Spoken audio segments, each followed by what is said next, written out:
Hello, my name is Robert Emmett Hernan. I'm the publisher of Irish Environment.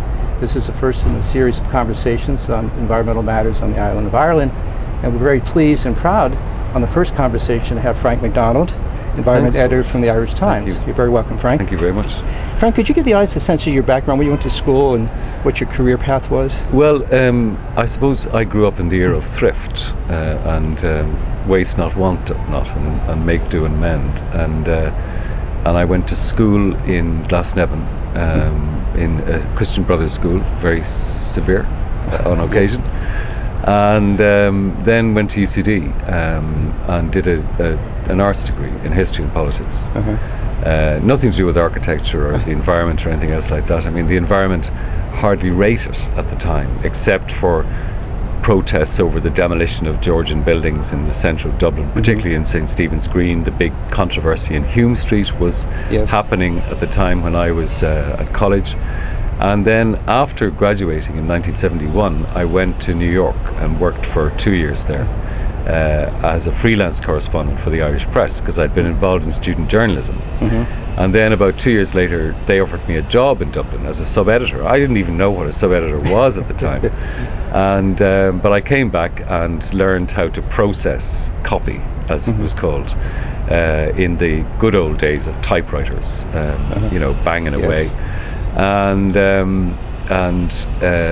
it was during the course of that period that I realized that the city that I knew really well, because my parents were great at bringing us around to places like Dublin Castle and Christchurch and St. Patrick's and all of the other major things in the city, Dún Laoghaire Harbour, the beaches in Portmarnock and Donabate, for example, the Bull Island, you know, all of these places we got to know, Howth, the Howth Peninsula and so on, and Killiney, of course. And I just began to realise that the city that I grew up in was being whittled away, and there were derelict sites everywhere. And I began writing about it, about what was going on. And I reckoned at the time that there was a story behind every hoarding, you know, the most widespread plant in Dublin at the time was Buddleia, which grows rampant on derelict sites. So it was a city of Buddleia then. Now, of course, this was providing a kind of a wildlife habitat of sorts for flying insects, but nonetheless, it was a symbol of decay. And so when I joined the Irish Times in 1979, I did a series of articles called Dublin, What Went Wrong? And it documented what was happening to the city. And it was a combination of property speculation, the hoarding of land, and also these dreadful plans that the city council's road engineers had, basically to level the streets. I mean, demolish everything on both sides of the Liffey Quays, for example. Everything was to go in order to create 6-lane freeways, essentially, for motorised traffic from the suburbs, because at that stage the inner city was being, you know, was being depopulated, and people were moving out to the suburbs, and certainly everybody who made decisions about the city were living out in the suburbs. So, you know, the inner city became fair game for both property speculation and insane road planning of a type that had been abandoned by that stage in most European cities. And I had travelled quite a bit in Europe and also in the United States. I mean, I'd seen the disaster that is Houston, Texas, for example. You know, I'd seen the phenomenon of the donut in the United States, and I suppose I felt that there had to be, the city had to have a heart, and it had to have a living heart. And there were a lot of other people at the time who felt the same way, like Deirdre Kelly, the late Deirdre Kelly, who founded the Living City Group, Kevin B. Nolan, the Dublin Civic Group. You know, they were not only anxious to preserve Georgian buildings, but to have people living in town. So that became a bit of a campaign, really, that I waged over the years. And that was the basis for your first book, The Destruction of Dublin? That's right, yeah, that's right. That came out in 1985. I mean, I never thought of writing a book, to be honest. I mean, it never entered my head, but Fergal Tobin from Gale and Macmillan got on to me and said, would you write a book about the destruction of Dublin? And of course, that's what it was called, The Destruction of Dublin. And it was a real muckraker's book, you know. I mean, it really dished the dirt, you know. You're not shy at pulling punches. No, I was an angry young man at that stage, and I was really pissed off about the way the city had been devalued, the way it had been abused. And so I was anxious to, in a way, put on record who had done this, you know. I mean, names, people, and you know, architects, lawyers, property developers, roads engineers, you know, you know, there was auctioneers, estate agents, you know, it was a rogues gallery now, really.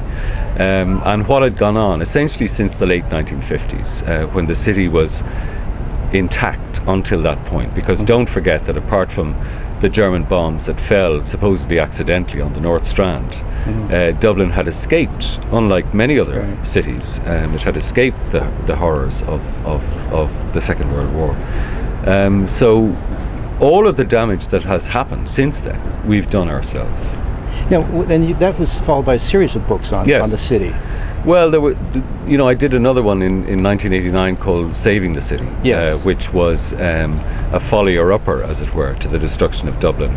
And then later on in 2000, I did another book called The Construction of Dublin.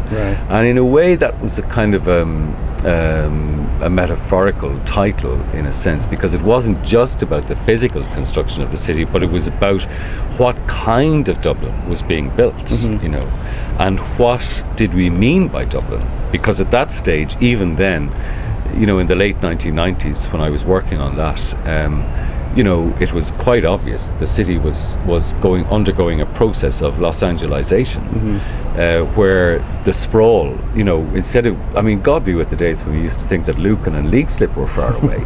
Now they were building bits of Dublin in Rochford Bridge in County Westmeath and in Gorey in County Wexford, both of which are 50 miles or 80 kilometres from the centre of Dublin. So, you know, there was this extraordinary thing going on that, and nobody was really talking about that at the time. It was the creation of this enormous commuter belt that now extends out 60, 70 kilometres, 80 kilometres, even 100 kilometres from the city, and not just in Leinster, but even in Ulster, in the Ulster counties of Cavan and Monaghan, has been absorbed into Dublin too. You know. Now, when you became the environment editor in 2000, sorry, you became the environment. I became environment correspondent in, I think it was in 1985. So I've been at it a long time. And then I became environment editor in 2000. Yeah. Okay. And so I've been doing that since.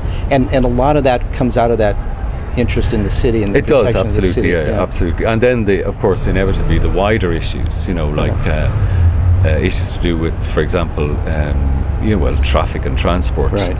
Also waste management. And then ultimately, of course, the biggest issue of all, which is climate change. Yes. You know. And I want to come back to that at the end, because that's obviously the critical issue. But what led you to be a journalist? You were in history and politics, but you were the editor of the student paper, right? That's called right. The Student. Yeah, Funny that's enough. right. Yeah, that's right. And what led you to news as opposed to some other politics or? Well, I mean, when I went to college, I had no idea what I was going to do. I mean, I literally had no idea. If you're doing an arts degree, you could be anything. You know, you could end up as anything. I knew that I didn't want to teach because I probably wouldn't have had the patience to do that. And I drifted into student politics and also into student journalism, and realised this was something I could do, and I really enjoyed it. And that's how I became a journalist. You know, I didn't go through any degree course in journalism or anything like that. I still can only type with two fingers.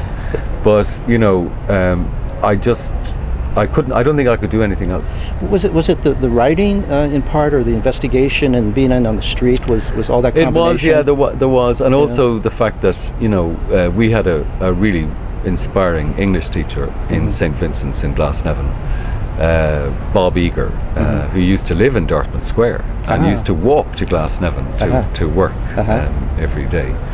And he was a great, passionate teacher of English. And I think I owe my love of the language to him. In a